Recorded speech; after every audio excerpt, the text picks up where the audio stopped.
नमस्कार विद्यार्थी मित्रांनो, द लर्निंग लॅब या आपल्या यूट्यूब चॅनलमध्ये तुम्हा सर्वांचे मनापासून स्वागत। आज आपण इयत्ता तिसरी परिसर अभ्यास प्रकरण क्रमांक 1 आपल्या अवतीभोवती स्वाध्याय संपूर्ण उत्तरासहित पाहणार आहोत। चला तर मग स्वाध्यायाला सुरुवात करूया। प्रश्न क्रमांक 1 काय करावे बरे? मागील वर्षाच्या वयामध्ये बरीच कोरी पाने उरली आहेत, काय करावे?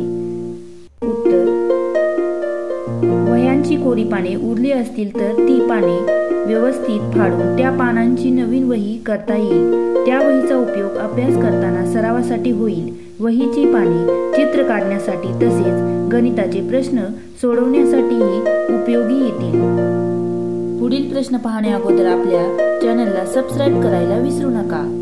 कोळी जाळे कशासाठी विणतो? उत्तर, आपले भक्ष्य जाळ्यात अडकण्यासाठी कोळी जाळे विणतो। जाळ्याचे धागे चिकट असल्यामुळे कीटक किंवा माशी त्या जाळ्यातून जाताना अडकून बसतात। जाळ्यात अडकलेले भक्ष्य हे त्यांचे अन्न असते, म्हणून अन्न मिळवण्यासाठी कोळी जाळे विणतो। जरा डोके चालवा। 1. कापसाचे कोणकोणते उपयोग आहेत? उत्तर, कापसापासून धागा तयार होतो। धाग्यापासून कापड विणता येते। कपडे तयार करतात। कापसाचा उपयोग विविध प्रकारचे दोरे बनवण्यासाठी केला जातो। गाद्या उशा भरण्यासाठी कापूस वापरला जातो। दिव्यांच्या वाती करण्यासाठी कापूस वापरतात। मलमपट्टी करण्यासाठी कापूस वापरला जातो। अशा पद्धतीने विद्यार्थी मित्रांनो येथे कापसाचा उपयोग केला जातो। पुढील प्रश्न पाहण्या अगोदर आपल्या द लर्निंग लॅब या यूट्यूब चॅनलला नक्की सबस्क्राइब करा, जेणेकरून अशाच नवनवीन स्वाध्यायाचे व्हिडिओ तुम्हालाही पाहायला मिळतील। प्रश्न क्रमांक 2 चपला कशापासून बनतात? उत्तर, चपला चामड्यापासून बनवतात। काही वेळा चपला बनवताना लाकडाचाही उपयोग केला जातो। 3. चिमणी व दगडाच्या जवळ मोठा आवाज झाला तर चिमणी काय करेल व दगड काय करेल?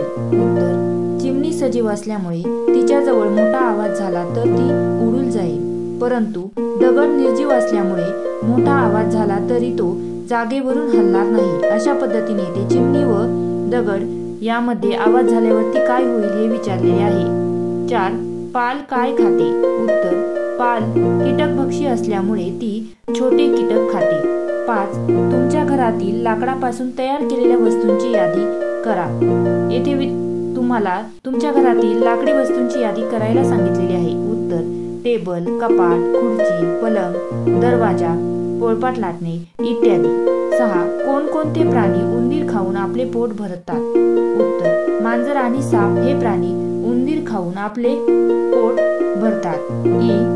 गाळलेले शब्द भरा। येथे तुम्हाला गाळलेल्या जागा विचारलेल्या आहेत। 1. कोणी उचलून हलवले तर दगडाची जागा गाळलेली जागा आहे बदलते। 2. कापूस, लोकर आणि रेशीम यापासून आपण गाळलेली जागा विणतो। कापूस, लोकर आणि रेशीम यापासून आपण कपडे विणतो। 3. झाडांची पाने रिकामी जागा तीही मातीत पडून कुजतात। झाडांची पाने गळतात तीही मातीत पडून कुजतात। रिकामी जागा गळतात ही आहे। पुढील प्रश्न पाहण्या अगोदर आपल्या द लर्निंग लॅब या यूट्यूब चॅनलला नक्की सबस्क्राइब करा, जेणेकरून अशाच नवनवीन स्वाध्यायाचे व्हिडिओ तुम्हालाही सर्वात प्रथम पाहायला मिळतील। खालील प्रश्नांची उत्तरे द्या। 1. माणसाला परिसरातून कोणकोणत्या वस्तू मिळतात?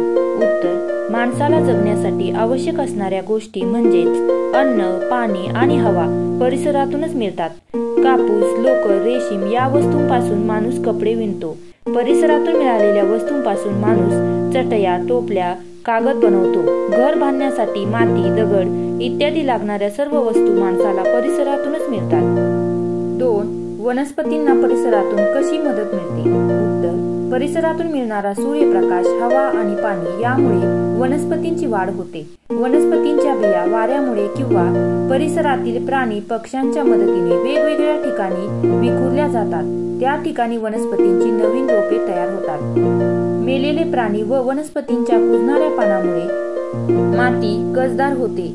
कसदार मातीमुळे वनस्पतींना पोषण मिळते। अशा पद्धतीने येथे मी तुम्हाला संपूर्ण प्रश्नाचे व्यवस्थित उत्तरे लिहून दिलेली आहे, त्यामुळे व्हिडिओला एक लाईक करायला विसरू नका। 3. जंगलातील माती कशामुळे कसदार होते? उत्तर, मेलेल्या प्राण्यांचे उरलेले भाग कुजतात, ते मातीत मिसळतात। झाडांची गळलेली पाने मातीत पडून कुजतात, त्यामुळे जंगलातील माती कसदार होते। चूक की बरोबर ते सांगा. 1. काही वनस्पतींच्या बिया वाऱ्यामुळे विखुरल्या जातात. बरोबर. 2. वनस्पती निर्जीव आहेत. चूक. वनस्पती ह्या सजीव असतात. 3. किडे आणि धान्यांचे कण खाल्ल्यामुळे चिमण्यांची वाढ होते. बरोबर. अशा पद्धतीने विद्यार्थी मित्रांनो, मी येथे तुम्हाला इयत्ता 3री परिसर अभ्यास प्रकरण क्रमांक 1 चा संपूर्ण स्वाध्याय उत्तरासहित लिहून दिलेला आहे. अशाच नवनवीन स्वाध्यायांचे व्हिडिओ पाहण्यासाठी आपल्या चॅनलला सबस्क्राईब करायला विसरू नका. धन्यवाद.